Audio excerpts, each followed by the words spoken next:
The city of Kyiv is under a state of strict lockdown. The 35-hour-long curfew has been imposed and it is set to last till 7 a.m. on Thursday, as the Russian forces continue to close in on the capital city, and there are reports that the residential areas are also coming under attack.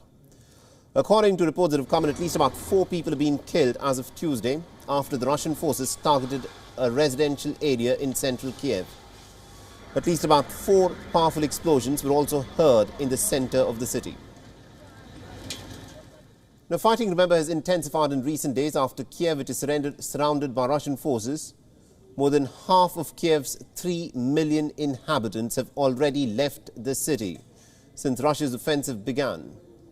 Now, President Volodymyr Zelensky has said that it is actually absurd to think that the control of Kyiv will give the Russians control of Ukraine. Listen in. Окупанти продовжують вважати захоплення нашої столиці своєю ключовою метою, політичною метою. Вони сподіваються, що контроль над Києвом дасть їм контроль над Україною. Це абсурд, абсолютний. Meanwhile, long lines were witnessed outside of grocery shops and supermarkets in the capital as the residents of the city went about stocking up on essentials just before the curfew was imposed.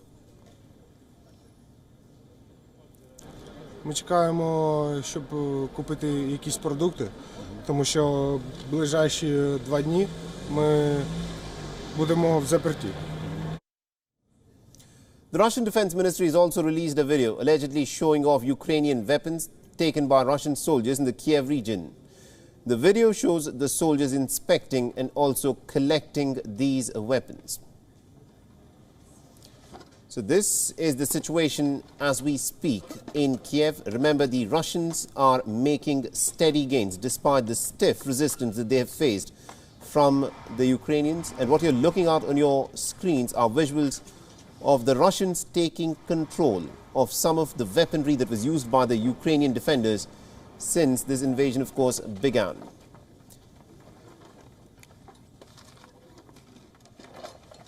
Now, to get us more insights in terms of what is actually unfolding in the capital city of Ukraine, in Kyiv, we are joined in by my colleague Anas Malik, who is presently joining us from the heart of action. He's presently in Kyiv. Now, Anas, bring us up to speed with what is happening in the city there. Well, Saleh, the city is currently under curfew since last night, and this 35-hour-long curfew has kicked in about roughly 12 hours back. Now, this is the first time in 3 weeks since the Russian invasion began, since the capital city of Kyiv since the capital city of Kyiv has been under curfew. In fact, just get aside and I'll show you how it looks like. It's actually a ghost town. Not that it was not earlier, but now, currently the roads are entirely empty. Only military convoys can be seen on the road here. That's the city center. If you can see, that's the city center, and only military convoys can be seen. Those accredited journalists who are having the accreditation of the armed forces, even they are said to have not been allowed outside and report. In fact, it's said that some special passes are required. Therefore, the media has been told to stay indoors. Now, the basic purpose of this curfew is still unclear.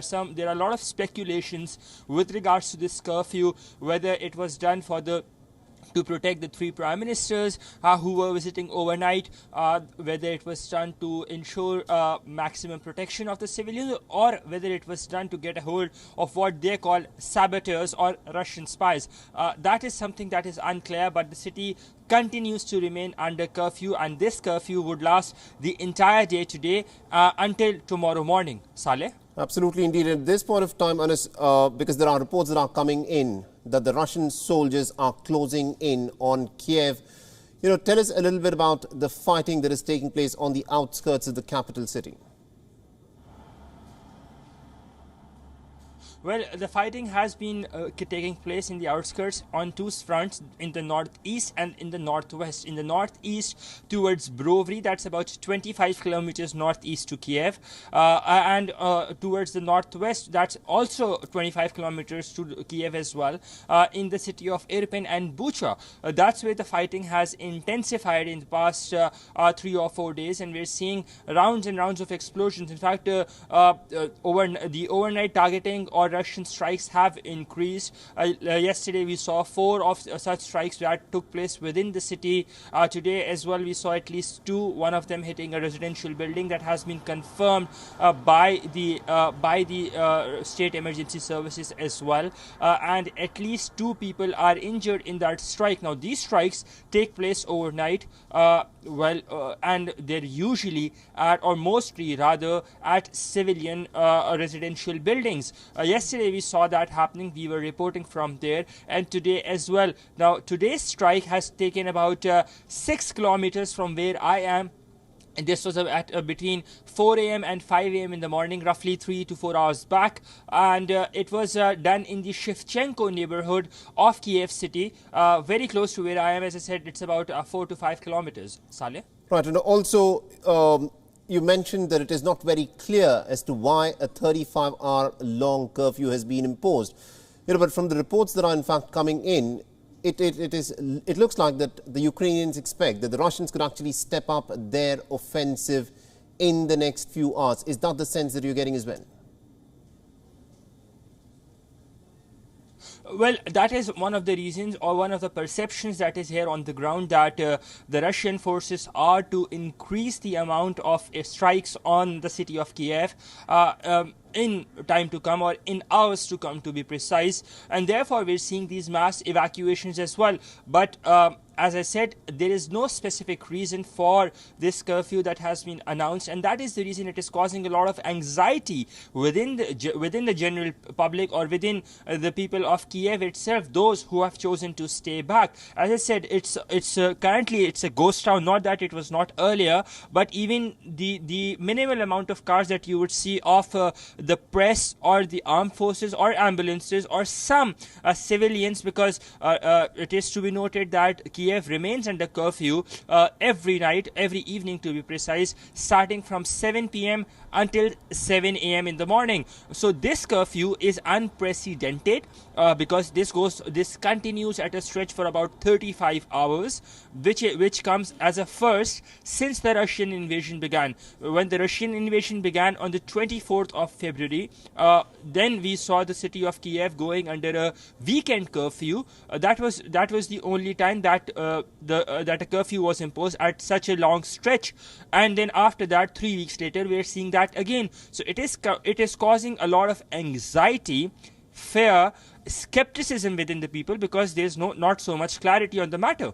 Saleh? And also tell us a little bit about supplies, because in a war, logistics is of course a very crucial aspect of it. How is Ukraine dealing with the issue of getting supplies inside of the city? Are the supermarkets, if they are open, are they well stocked? In Kyiv, are you guys having access to electricity 24/7? Well, I'll split your question into 2 bits. One is the war logistics, that is for the military, and the second is the civilian bit of the logistics. The war logistics, we've seen that in the past 2 days, we've seen reinforcements coming into the capital city of Kyiv through trains, through cars, mostly through trains, and we've seen ammunition being brought into the capital city of Kyiv as well. So that shows that the threat is imminent. And that is the reason the administration is trying to fortify, or trying to ensure by bringing in these reinforcements, that the capital does not fall, or the capital is not under any threat per se, in case if the Russian progression happens. That is number one. On to the civilian bit of the logistics. There is a scarcity of supplies. It won't be wrong to say, and that is something that can be felt in almost each of the supermarkets in the city. The supermarkets are open between 9 a.m. and 4 p.m. every day. And they usually run out of essential items such as pre-cooked food, eggs, breads, and so on. They're out in 3 or 4 hours after the supermarkets are open. Not that the supplies are not filled the next day, because the trains that are leaving with people from the capital city of Kyiv towards Lviv, that's in the west, which is considerably safe. The trains that come back there's just been an explosion in the distance. Right. Coming back, so the capital city, so the trains that come back, that go with the passengers, and they're coming back empty. They're not empty per se. They're coming back with those essential supplies, and that's how they're trying to feed off the residents or keep the supplies running. Onto the electricity and water bit, at least for now. It looks like the capital city is sorted, but that might not be long to stay for. If a Russian invasion happens, or if a Russian progression happens, then nobody knows what the fate would be like. Saleh? All right, we'll have to leave there. Thank you very much indeed, Anas Malik, for joining us from Kyiv and getting us all those updates. And do stay safe there. WION is now available in your country. Download the app now and get all the news on the move.